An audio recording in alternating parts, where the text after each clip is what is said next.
আসসালামু আলাইকুম। আমি আপনাদের সাথে কিছু কথা বলতে চাই আমার জীবনের ব্যাপারে। আমার নাম হচ্ছে রিয়া। আমি ঢাকা থেকে বলছি। আমার বাবা খুব গরিব। আমি একটা গরিব ঘরের মেয়ে, অনেক অভাবের সংসার। তো ছোট থেকে মা পাইনি, মা ছিল না। বাবা ছোট থেকে বড় করছে, অনেক কষ্ট করে আমাকে বড় করছে, অনেক লালন পালন করছে। বাবা যতটুকু সামর্থ্য ছিল আমাকে বাবা পড়ালেখা করাইছে, কিন্তু বাবা অনেক কষ্ট করছে আমার নিয়ে। তো আমি অনেক ছোটবেলা অনেক দুষ্ট ছিলাম, বাবাকে খুব বিরক্ত করতাম, জ্বালাতন করতাম। কিন্তু বাবা কখনো আমাকে বুঝতে দেয়নি যে মার অভাবটা কি।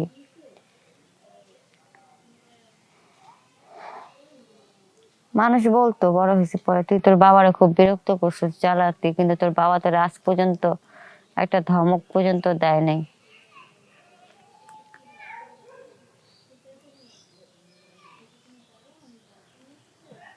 তো মাঝে মধ্যে না এখন সেই কথাগুলো মনে পড়লে খুব কষ্ট লাগে যে ছোটবেলায় খুব ভালো ছিলাম, বড় হইলাম কেন? তাহলে আজকে আমার এরকম হইতো না। দেখেন, মেয়েরা বড় হয়ে গেলে বাবা মার মাথায় একটা চিন্তা থাকে, মেয়ের বিয়ে দিতে হবে, এই করতে হবে, সেই করতে হবে। কিন্তু আমার বাবা গরিব ছিল, তো বাবা তেমন বড় কোনো আশা করতে পারতো না। চাইলেও আমার এনে কোনো এমন বড় আশা করতে পারতো না। বাবার মনে কষ্ট ছিল, ভাবতো সারাক্ষণ যে মেয়ে তো বড় হয়েছে, মেয়েটার এনে এখন কেমনি কি করি, একটা ভালো জায়গা বিয়ে দিতে পারলে খুব ভালো লাগতো। মরার আগে যদি মেয়েটার বিয়ে দিয়ে যেতে পারতাম। সবসময় আমার বাবা এই জিনিসটা চিন্তা করতো। তো আমি বুঝতাম। আমি বাবাকে একদিন বলছো, বাবা তুমি আমার এনে চিন্তা করো না, তুমি দেখো আমি ঠিক ভালো থাকুম। আমার এমন জায়গা থেকে বিয়ে প্রস্তাব আসবো, তোমার কোনো কষ্টই থাকবো না, বুঝছো বাবা? কিন্তু বাবার মন তো বুঝতো না। বাবা হাজার বুঝাইতে চাইলেও না, বুঝতো না। তো উপর আল্লাহ দোয়ায় হুট করে একদিন বাবা এসে বাজাতে, রিয়া রিয়া ডাকতেছে। পরে আমি বলছি, হ্যাঁ বাবা কি হয়েছে, চিল্লাইতেছে, কিছু হয়েছে? ঠিক আছে, ডাকতেছে রিয়া রিয়া। পরে আমি দৌড়ায় বেরিয়েছি, কি হয়েছে বাবা, কিছু হয়েছে, তোমার শরীর খারাপ? পরে বাবা আরে না, আরে পাগল, আজকে একটা খুশি সংবাদ আছে। আমাকে খুশি সংবাদ? কি হয়েছে বাবা? কারণ তোর না একটা বিয়ার প্রস্তাব আছে, মেলা বড় লোক পোলার লগে। বড় লোক পোলার লগে? পরে হ মা, আমি না এই প্রস্তাবটা রাজি করে নিচ্ছি, তোর কোনো আপত্তি আছে? আমি না বাবা, আমার আপত্তি থাকবো কে, তুমি খুশি তো বাবা, আমি খুশি। কয় বাবা, কয় মা একটা কথা কমো। আমাকে কও বাবা। কয় দেখ, ছোট থেকে তোরে বড় করছি, তোরে কোনো সময় মাটিতে রাখিনি, পিঁপড়া খাইবো মাথায় রাখিনি, উকুনে খাইবো। খুব কষ্টে বড় করছি, অনেক সুন্দর করে পালছি। মা, আমি বিয়ের প্রস্তাবটা রাজি হইতাম না। কেন রাজি হয়েছি জানোস? অনেক বড় লোক, অনেক টাকা, অনেক সম্পদ আছে গো।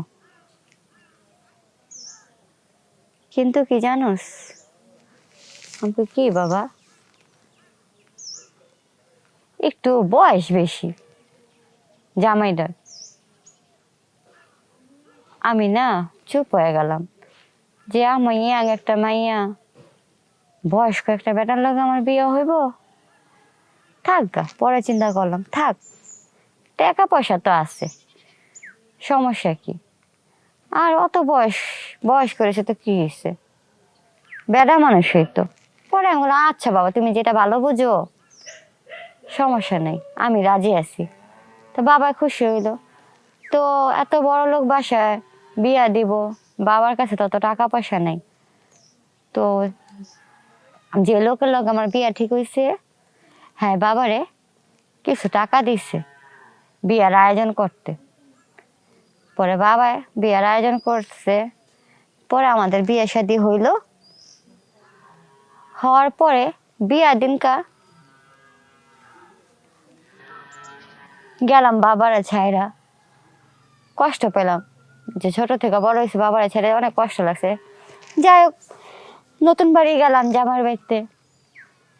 জামাই একটু বুড়া, একটু বড় কি জামাই একটু অনেক বড়, আমার অনেক বড় জামাই। এখন বাসর ঘরে ঢুকছি, সে আমার লগে সময় দিতে পারে না। সে আমার কাছে আসার আগে তার শেষ। সারা রাত চেষ্টা করেও সে হাজার চেষ্টা করেও পারলো না কিছু করতে। এখন আমি একটা ইয়াং মেয়ে, বিয়া রাত্রি যদি আমার সাথে এরকম হয় তো কেমন লাগে বলেন। তা আমি এগুলো ভাইবা আমি বিয়ের পরের দিনকেই বাবার বাসায় আইসা পড়ছি। বাবাকে কি হয়েছে মা, এন্ড বাবারা তারা এগুলো কিছু বলতে পারি না, কারণ বাপ তো ঘরে মা নাই যে মার কাছে কিছু বলুন। বাবার এসব কিছু বলতে পারি না, আমি তো বাবার বাসায় আইসা পড়ছি।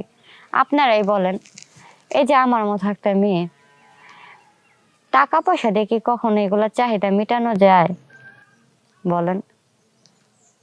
স্বামীর সুখ বড় সুখ, যদি স্বামীর সুখ না পাইলাম তাহলে টাকা পয়সাটা কি বলেন?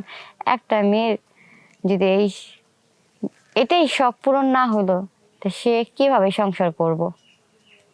তা আপনার কাছে মূলত কর এটাই যে হ্যাঁ আপনারা টাকা পয়সা দেখা বিয়ে করেন, বয়স্ক দেখা বিয়ে করেন, কিন্তু এরকম কিছু করেন না আমার মতো, এরকম ভুল করেন না আমার বাবার মতো, যে টাকা পয়সা দেখা বয়স্ক দেখা পরে তারে বিয়ের রাতে ছেড়ে আসতে বসে আপনার সাথে সময় দিতে যাই, তারা সময় শেষ হয়ে যাবে। সারা চেষ্টাও পারবো না আপনার কাছে আসতে, চেষ্টা করেও সে পারে না। তো এটাই আপনাদের কাছে আমার বলার উদ্দেশ্য। যাই হোক, আশা করি কথাটা বুঝতে পারছেন।